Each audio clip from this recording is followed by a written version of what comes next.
Hello everyone, welcome back to perfect classes. तो आज हम पढ़ेंगे एनसीईआरटी 6 स्टैंडर्ड की इंग्लिश बुक का 4th chapter and the chapter name is the old clock shop, यानी एक पुरानी घड़ियों की दुकान।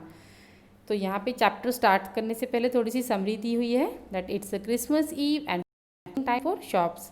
ये क्रिसमस ईव का टाइम है और दुकानों के बंद होने का समय है। Ray's old clock shop is still open. Ray की एक पुरानी घड़ियों की दुकान अभी तक खुली है। Two shoppers call at this late hour. दो शॉपर्स जो हैं, दो ग्राहक जो हैं, वो उनकी दुकान पर देर रात तक आते हैं। Christmas Eve had arrived at last minute. Shoppers were going home. A thick white sheet of snow lay over Salt Lake City USA. Christmas Eve आ चुकी है। क्रिसमस ईव होता है यानी कि क्रिसमस से एक दिन पहले की रात, यानी एक दिन पहले की शाम, जिस दिन लोग अपनी क्रिसमस की सारी शॉपिंग कर रहे होते हैं और तकरीबन अपनी शॉपिंग ख़त्म करके अपने घर जा रहे होते हैं और ये दुकानों के बंद होने का समय है। At the last minute shoppers were going home. A thick white sheet of snow lay over Salt Lake city. तो बाहर जो सॉल्ट लेक सिटी है उसके ऊपर बर्फ़ की एक चादर पूरी तरह से बिछ चुकी है और ये यूएसए के सॉल्ट लेक सिटी की स्टोरी है. Yet the lights were still burning in the old clock shop. A Ray as Ray its old deaf owner worked on a clock he had sold that day. लेकिन अभी तक एक पुरानी घड़ियों की दुकान में लाइट जल रही है और रे जो वहाँ के ऑनर हैं, जो उस दुकान के मालिक हैं, वो अभी तक अपनी किसी घड़ी के ऊपर दुकान में काम कर रहे हैं. फिर क्या होता है that having finished his work Ray stood up and was on his way to back room when a cold rush of air from the front door hit the back of his नेक.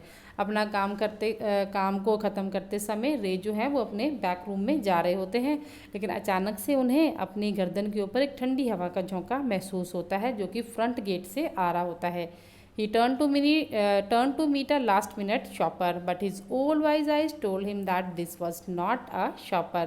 वो घूमते हैं अपने last minute के ग्राहक से मिलने के लिए, लेकिन उनकी आँखों ने, उनकी जो बुजुर्ग आँखें होती हैं, उन्होंने ये जांच लिया होता है कि जो दो आदमी आए हैं वो शॉपर्स नहीं हैं, यानी वो शॉपिंग करने नहीं आए हैं.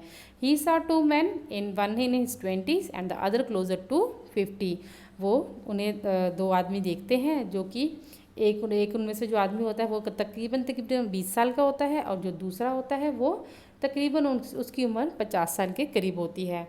The younger man remained at the door. The older man approached the counter with the no sign of friendliness on in his eyes. जो यंगर मैन होता है यानी कि जो 20 साल का आदमी होता है वो गेट पर ही खड़ा होता है और जो 50 ईयर्स का होता है, जो 50 साल का ओल्ड मैन होता है, वो दुकान के अंदर आता है, लेकिन उसके चेहरे पर कोई भी दोस्ती वाला भाव या कोई मित्रता वाला भाव नहीं दिखाई देता है.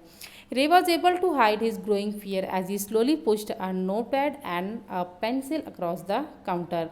रे को डर लगने लगता है, लेकिन अपने डर को छुपाते हुए वो एक नोटपैड और एक पेंसिल जो है वो अपने काउंटर के आगे कर देते हैं. He smiled at the unfriendly face then pointed to his ear and shook his head from side to side. वो एक अनफ्रेंडली फेस के साथ स्माइल करते हैं और इधर उधर दुकान में देखने लग जाते हैं. A quick look of surprise change the man's face as he studied the notepad then the turn and said something to his friend.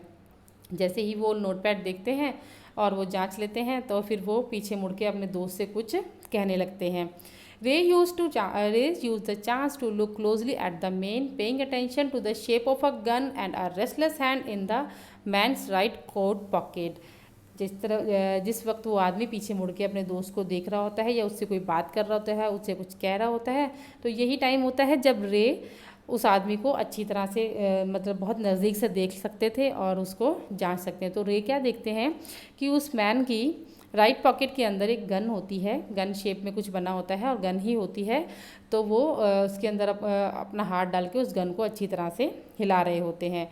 Anger boiled with in him but it was kept down by inner voice and that said be still. He wrote on the notepad, may I help you.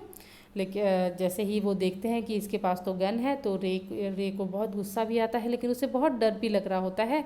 तो वो क्या करते हैं, अपने आप को अंदर से बात करते हैं कि बी स्टिल, तुम ठंडे रहो, और वो अपने नोटपैड के ऊपर लिख देते हैं that may I help you, कि मैं आपकी क्या सहायता कर सकता हूँ. For the first time the older man look directly at the रे एंड स्माइल। पहली बार फिर वो रे जो है, वो जो आदमी होता है वो रे की तरफ देखता है और स्माइल करता है। A cruel mocking smile. They both understood why he was there, why his friend remained at the door. They looked like man who were down on their luck and were now ready to try something they would later be sorry about.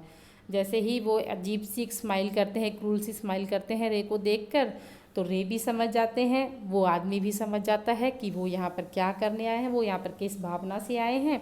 और रे भी समझ जाते हैं वो कुछ ऐसा करने आए थे जिसकी वजह से उन्हें बाद में जाके पछतावा होगा, या फिर वो किस्मत से परेशान थे, या वो अपनी किस्मत के मारे हुए थे। और ये बात रे भी समझ जाते हैं और वो आदमी भी समझ जाता है। आगे भी यहाँ पे चैप्टर की कुछ समरी दी हुई है। तो द क्लॉक्स किक्ड ऑन। रे calmly wrote on the another message, have you come to pick up a cloak or watch। फिर वो रे क्या करते हैं, वो दोबारा उस नोटपैड के ऊपर एक मैसेज लिखते हैं कि क्या आप अपनी कोई घड़ी लेने आए हैं। Then he pointed to the lone board filled with the hanging clocks and pocket watches. फिर वो पॉइंट करते हैं कि ये दीवार की तरफ जहाँ पर बहुत सारी जहाँ पे बहुत सारी हैंगिंग क्लॉक्स होती हैं और पॉकेट वॉचेस होती हैं। He was not a pawn broker but at the same time could not say no to the needy people who placed their old watches or clocks before him for anything they could get। वो एक मतलब उधार देने वाले तो नहीं थे रे, लेकिन वो क्या करते थे, लोगों की मदद किया करते थे। जैसे कि किसी को पैसों की ज़रूरत है तो वो रे के पास अपनी घड़ी गिरवी रख देते थे और रे से कुछ पैसे या लोन के तौर पर ले जाते थे। तो जब लोगों के पास पैसे होते थे तो वो रे को पैसे वापस कर देते थे और अपनी घड़ी, चाहे वो हैंगिंग क्लॉक्स थी चाहे वो पॉकेट वॉच थी, उन्हें वापस ले लिया करते थे। तो इस तरह से रे लोगों को लोन दिया करते थे। He loan more than he should, मतलब इतनी की उनकी घड़ी की कीमत नहीं होती थी, रे उन्हें इतना लोन दे देते थे। They would be there when the owner wanted them back at the same price he had paid with no interest। फिर जो लोग अपनी घड़ी गिरवी रख कर पैसे लेके जाते थे रे से, तो रे फिर उनको जब वो उनके पैसे वापस मिलते थे तो रे उनकी घड़ियाँ उन्हें लौटा देते थे और कोई भी उनके ऊपर इंटरेस्ट या कोई भी एक्स्ट्रा पैसे उनसे नहीं लिया करते थे। Then the older man seemed to feel a little easier, took out his hand from his pocket and quickly looked at the watch on his wrist. How much will you give me for this? The man wrote। फिर older man जो होता है वो थोड़ा सा मतलब हल्का पड़ जाता है और फिर वो अपने हाथ पे बंधी हुई घड़ी को दिखाकर इशारा करते हैं कि आप मुझे इस घड़ी का कितना देंगे। रे noticed a little shame in the grey eyes looking at him. रे को सामने खड़े आदमी की जो ग्रे आइज होती हैं उसमें थोड़ी सी शर्मिंदगी महसूस होती है। The watch was nothing special and yet had great powers. Watch में कुछ स्पेशल भी नहीं था। It was something to exchange a way out of a bad situation. लेकिन उसमें कुछ एक्सचेंज हम कर सकते थे, जैसे यानी कि जो उस आदमी की बुरी कंडीशन थी उससे कुछ पैसों की ज़रूरत थी, तो रे सिर्फ इतना कर सकते थे कि उस घड़ी को रख कर उसे कुछ पैसे दे सकते थे। Knowing that the great need had brought the man to his shop in the first place, Ray asked how much do you need for it. लेकिन फिर रे उनसे पूछते हैं कि आपको इस घड़ी की कितनी कीमत चाहिए। The reply came back to the notepad, whatever it's worth. फिर वो नोट पैड पर वो जो आदमी होता है वो नोट पैड के ऊपर लिख कर पूछता है कि इसकी कीमत क्या है। Ray reached into his cash book and pulled out a $50 note and passed it into the man's hand. फिर रे क्या करते हैं, अपने कैश बॉक्स में से 50 रुपये निकालते हैं, $50 निकालते हैं और वो उस आदमी के हाथ में दे देते हैं।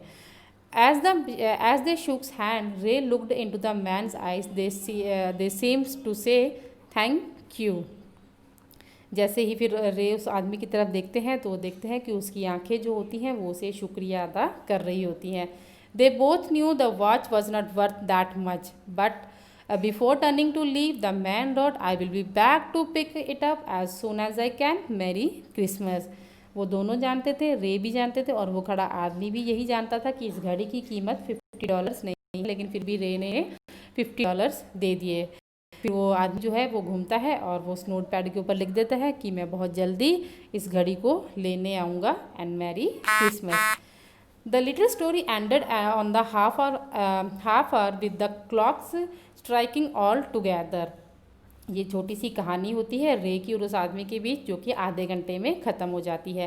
The time pieces which had been looking on silently at the all the while rang out the times with such feeling that even Ray थ्रोट ही कुड हियर देम। इतने में वहाँ पर जितनी भी घड़ियाँ लगी होती हैं, जो टाइम पीसेस लगे होते हैं, वो साइलेंटली तौर पर मतलब कुछ मूवमेंट्स करने लग जाते हैं, जैसे बजने लग जाती हैं। तो रे को ऐसा लगता है कि ये मेरी बातें सुन सकती हैं। Their sweet musical message was filled with hope. उनका जो म्यूज़िक बज रहा था घड़ियों का, वो एक उम्मीद से भरा हुआ था। The timeless message of peace on earth, goodwill towards all was felt by the three man who stood in the old clock shop. तो एक टाइमलेस मैसेज था, और जिसके अंदर ये मैसेज दिया जा रहा था कि धरती के ऊपर शांति हो और आगे सब कुछ अच्छा हो। तो ये चीज़ महसूस की, ये एक इंसानियत की अच्छी चीज़ महसूस की रे ने भी, और वहाँ पे खड़े दो आदमियों ने भी, जो कि एक पुरानी घड़ियों की दुकान में थे। तो ये थी कहानी, बहुत ही इजी थी और बहुत ही अच्छी कहानी थी, जिससे कि रे की अच्छाई को देखते हुए वो जो आदमी कुछ भी वहाँ पे गलत करने आए थे, उन्होंने अपना इरादा बदल दिया था। तो बच्चों, ये थी हमारे 4th चैप्टर की समरी, 4th चैप्टर की story the old clock shop. Hope आपको अच्छे से चैप्टर समझ में आ गया होगा। अच्छा लगा है तो इसे अपने फ्रेंड्स और फैमिली के साथ शेयर करना बिल्कुल मत भूलिएगा, और लाइक कीजिए वीडियो को, सब्सक्राइब कीजिए परफेक्ट क्लास यूट्यूब चैनल को, ताकि आपको ऐसे आने वाले हर educational videos, grammar related videos and NCERT syllabus से रिलेटेड सारी वीडियोस का नोटिफिकेशन जल्दी से मिल जाए। मैं मिलूँगी आपको अपनी नेक्स्ट वीडियो में कुछ नई वोकैबुलरी, नए ग्रामर सेशन या फिर एनसीईआरटी चैप्टर्स के साथ। Till then take care, bye bye.